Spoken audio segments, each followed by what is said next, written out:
Mga ka-BBM, sa wakas, umamin din si General Katapang na hindi niya kayang solusyonan ang problema sa Bureau of Corrections o Bucor, taliwas ito sa mga nauna niyang pahayag na lilinisin at irireforma ang Bucor sa ilalim ng kanyang panunungkulan mula nung italaga siya dito ni PBBM at DOJ Secretary Remulla. Nabanggit po ni Director General Katapang na kayang-kayang solusyonan ang mga problema. Hindi ko sila makontrol kasi hindi ko naman pwedeng maiselda lahat sila, and that brings really a big problem for me. Samantala, humingi din si General Katapang ng paumanhin at nagsorry siya sa taong bayan maging sa mga kongresman dahil sa kanyang paglilihim na ilabas sa media ang mga problema at mga kababalaghan na nangyayari sa loob ng bilibid. Alam niyo na palang may problema dun sa bilibid, bakit hindi niyo in-inform yung committee at the time? Dahil yun ang topic natin. Madam Chair, I'm very sorry I was not able to attend that hearing. I ask your forgiveness, Mr. Chair. Kaugnay nito, nakatikim din si Katapang na mga banat mula kay Congressman Erwin Tulfo dahil sa pagtatangka niyang pagtakpan ang kanyang amo na si DOJ Secretary Boying Remulla. Magmumukhang tanga po ang Secretary of Justice. So, what can you say about that, sir? Was there? Did you try to cover it up? Kasi akala nyo hindi makakarating sa media. Ano ang masasabi mo dito, mga ka-BBM? May kakayahan pa ba itong si General Katapang na magpalakad dyan sa Bureau of Correction o dapat na siyang palitan o sibakin at ibalik si General Gerald Bantag? Sama-sama nating panuorin ang buong video at pakicomment nyo po ang inyong mga reaksyon at sariling opinyon.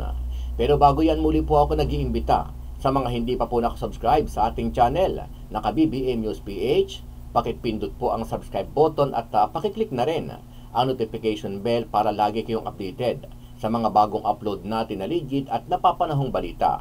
Maraming pong salamat. Nabanggit po ni Director General Katapang na kayang-kayang solusyonan ang mga problema. And I think hindi mahirap solusyonan ito. So, General Katapang, sir, Mr. Chair, ano po yung nakikita ninyong solusyon na kayang-kaya nating gawin para ma-resolve ang problema na wala nang mawawala pang PDL? Ano po ang solusyon? Mr. Chair, Chairman, Your Honors, I am now submitting another affidavit to show to you that I am really exhausting all remedies. Now, General Katapang, sir, Mr. Chair, ano po ang nakikita nating solusyon para wag na itong maulit pa? Hindi ko sila makontrol kasi hindi ko naman pwedeng maiselda lahat sila. Dahil at any one time may 3,000 to 4,000 na natutulog dun sa mga shanty sa labas. And that brings really a big problem for me. General Katapang, sir, ano po ba yung dapat nating bantayan? PDL lamang or personnel involving sinasabing alleged illegal?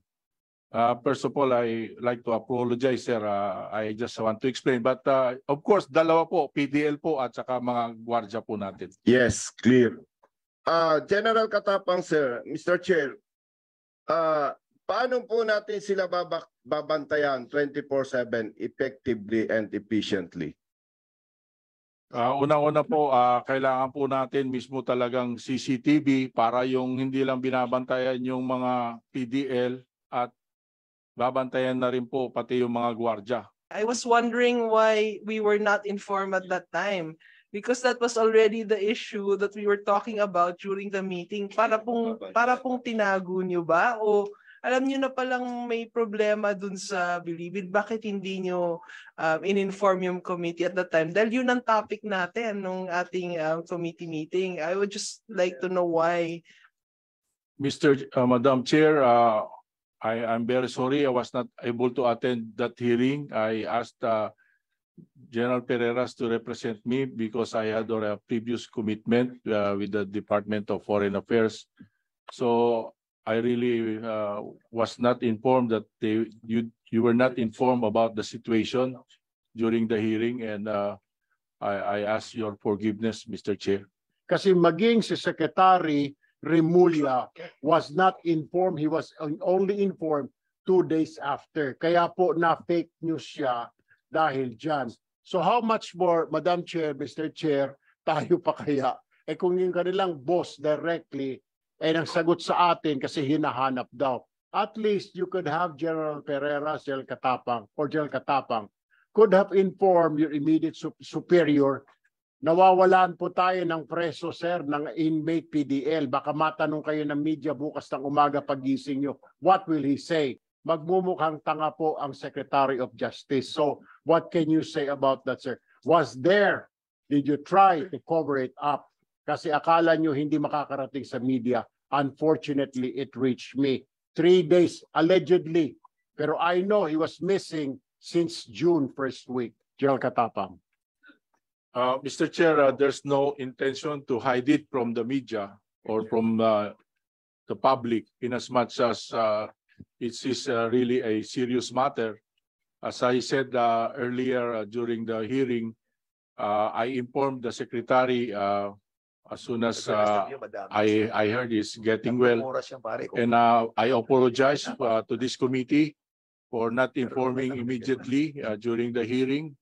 But as per regulation, I can be allowed to really search the area to confirm whether he's missing or not.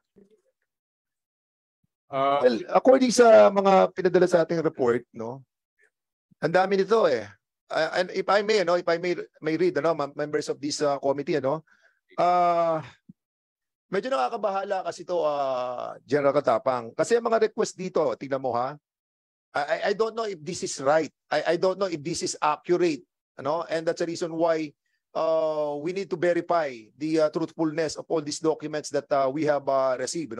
I just received this morning. At nakalagay dito yung mga request.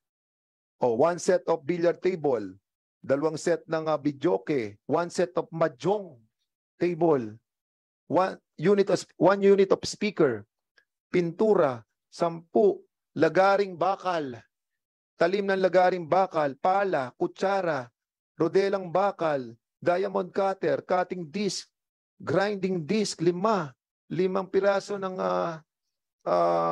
at ito pa mabibigat Tingnan nyo, meron pang small plier, meron siyang screwdriver, polo shirt, pants, shoes, pillows, slippers, Converse. Kailangan Converse pa raw. 20 piraso, 100 piraso. And a lot more. Meron ding printing machine. Meron ding spoon, fork. Are these being allowed? And these are signed by Superintendent Aji. Nakasign ka dito sa lahat ng to. Can we ask Superintendent Aji about all these requests ng mga PDLs? Nandito mga pangalan nila at may receive copy lahat to. So can you kindly clarify all these documents that were given to us this morning, allowing all these equipment, materials, and supplies to enter Bucor, yung ating NBP? Yes, Mr. Chair, Your Honors, allowed po yung mga construction materials but not mahjong. Okay. Hindi po pinapasok yan kasi sir, pag po nag-request po sila, dumadaan po yan sa camp commander. So pagdating po sa akin, kahit po na-approve yan sir, hinaharang po yan kasi minsan po sir, dinadagdagan po nila yan eh. So Superintendent Aji, ikaw ang nag-approve ng lahat ng ito. Materials, Ang worry namin dito, pati screwdrivers, pliers. Pinapapasok ninyo. Pati yung lagaring bakal, talim ng lagaring bakal, pala, kutsara, tinidor. Angie, bakit kayo nakakapagpasok ng mga ganito doon? Sinasabi nyo, ina-allow nyo to, samantalang wala kayong kontrata sa Prelab. Sir, Mr. Chair, si Prelab po, as per sa kanya po, kasi nandito po yata siya, dati na po siyang supplier po dito sa... Tanong ko, according to General Katapang, ang CIW lamang ang merong Prelab. Bakit pinapapasok nyo? Sinabi mo kanina. Bakit nyo pinapapasok ay wala kayong kontrata sa NBP? Kahit po wala po silang kontrata, Mr. Chair, matagal na po silang Hindi pumapasok. pwede kung wala kang kontrata, hindi ka pwede magpapasok ng mga materialis na to.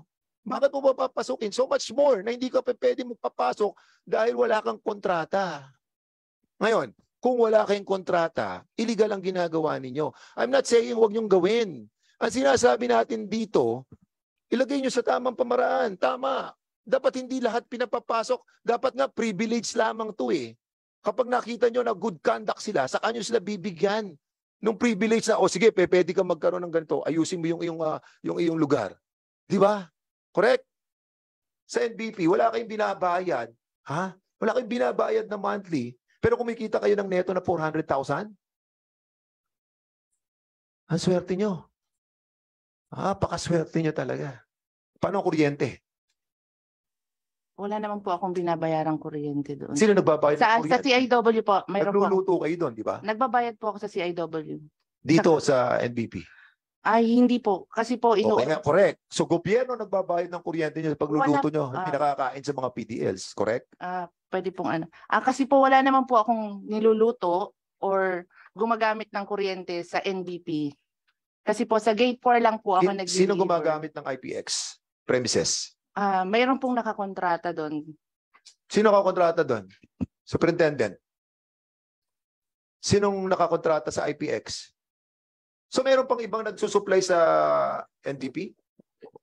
Yes, Mr. Chair. Si Mr. Uychutin po kasi yung inabutan na po namin yun. 5 years contract po siya hanggang 2028 po. So nagko-compete siya dito kay ano? Nagko-compete yan. Dalawang supplier nyo ng lahat ng mga materyales at mga equipments. Groceries po, Mr. Chair, si IPX po. Kumukuha po siya kay, ano ba yun? Soysing and Pure Gold po.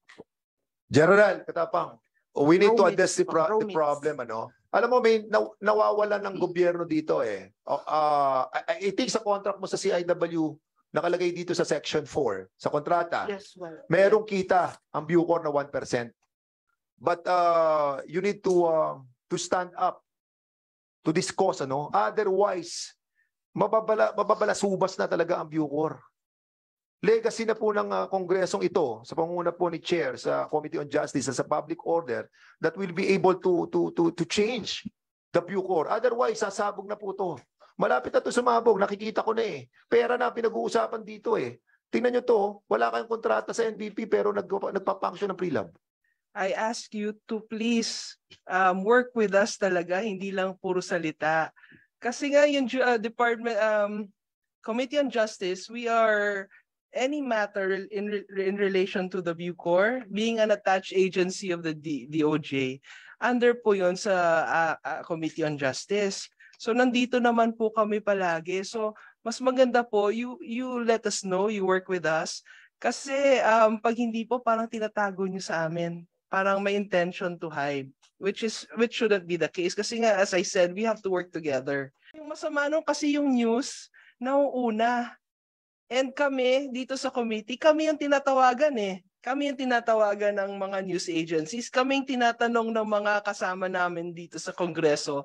Tinatanong kami, since ako nasa Justice, si Kongda nasa Public Order and Safety. Kami yung tinatanong, ano tong nangyari? Tapos hindi namin alam, pero yung news, alam nila. So that's why I'm saying you have to work with us, you have to coordinate with us. Kasi kami rin po ang nananagot. Pag tinatanong kami, wala kaming alam, nagmumukha po kaming. So, ano pong nangyari dito? Can you please tell us what happened? Yes, Mr. Chair, Your Honor. First of all, I'd like to apologize for what happened or the good coordination. Kasi hindi naman po kayo ang sinisingil ng mga tao. Kami yung tinatanong palagi. Kami ni Kong Dan yung ini-interview. Kami yung tinatanong kung ano ba to, tapos hindi po namin alam. So, mas maganda nga po yung suggestion nyo na may liaison officer. Hindi, ako ang aking pananaw diyan, since you are under the structural organization of Iwahig, dapat doon ka mapabalik sa Iwahig. Yeah. I think General Katapang, because she was appointed as Administrative Officer 5 sa structure ng Iwahig. Now that you are not designated to any position anymore, so you have to go back to your original mother colony. And that is the Iwahi. Ano yun? Sige, Superintendent Angie. Mr. Chair, members of the committee, hindi po ako appointed po as Administrative Officer 5. Nag-resign po ako way back po May 15, 2020. Now po ang hawak ko pong position is Head Executive Assistant 4. O di ko terminus ka. Kung hindi ka na permanent position at Administrative Officer 5, nag-resign ka mismo sa position yon, the more na hindi ka pwedeng i-appoint dahil co-terminus ka. Wala na position right now. Mr. Chair, plantilla appointment po yung HEA 4. Salary grade 22 po. Permanent position? Ang Executive Assistant? Yes, sir. Head Executive Assistant 4 po yung plantilla ko, sir. Wait. I think we need to find out the Executive Assistant. Executive Assistant are co-terminus. Pero unless may Co-terminus yan, I believe.